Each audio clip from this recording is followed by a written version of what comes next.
ఉంటాయి, ఇవన్నీ వేరు. అయితే ఇప్పుడు మనం చూడవలసిన చొక్కు వేరు. ఇవాళ చూస్తాము బాబు లైట్ ఆర్ట్ అరుంధతి తల్లి చూపిస్తాం. అరుంధతి తల్లి అంటే వశిష్ఠ మహాముని యొక్క భార్యామణి. అయితే ఆ తల్లి ఎక్కడ ఉంటుందంటే ఒక సప్తర్షి మండలం అని 7 చొక్కులు ఒకే చోటు ఉంటుంది గుంపుగా. అది 7 మహామునులు కశ్యప, అత్రి, భరద్వాజ, వశిష్ఠ, జమదగ్ని, పరాశర, వశిష్ఠ, విశ్వామిత్ర. ఇవి 7. మంచం కాళ్ళు 4 ఉంటాయి, ఇంకో 3 ఏమో కొడవల్లా ఉంటాయి.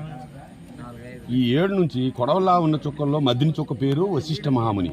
నేను చెప్పాను ఈ 7 మహామునులు వాళ్ళు అప్పుడేమో ఆ యుగంలోనూ మునీశ్వరులు, ఈ కలియుగంలోనే వాళ్ళు చుక్కలుగా వచ్చారు, ఆకాశంలో ఉన్నారు. ఈ 7 కూడా మునీశ్వరులు అంటే మగవాళ్లే. ఈ చుక్కలు 7 ఒకే దగ్గర ఉంటాయి, ఆ కదిలినప్పుడు కూడా ఒకేసారి కదులుతుంటాయి. అంటే సాయంత్రం చూస్తే తూర్పుకుంటాయి, అలాగే యోగోజామం చూసినప్పుడు 7 చుక్కలు కూడాను పరమటకి వస్తుంటాయి. అయితే ఈరోజు అక్కడ వశిష్ఠ మహాముని వద్ద ఇంకా చుక్క, చిన్న చుక్క కనబడకుండా ఉంటుంది. ఆవిడే అరుంధతి తల్లి. ఆవిడ మహాపతివ్రత. ఆవిడ ఎవరికి, ఆడవాళ్ళకి ఏ వరము కావాలన్నా ఆవిడ ఇవ్వగలదు. ఆవిడికి అంత సత్తా ఉంది. కాబట్టి దంపతులు ఆ తల్లిని ఈరోజు ఇన్ని పూజలు చేశారు కదా.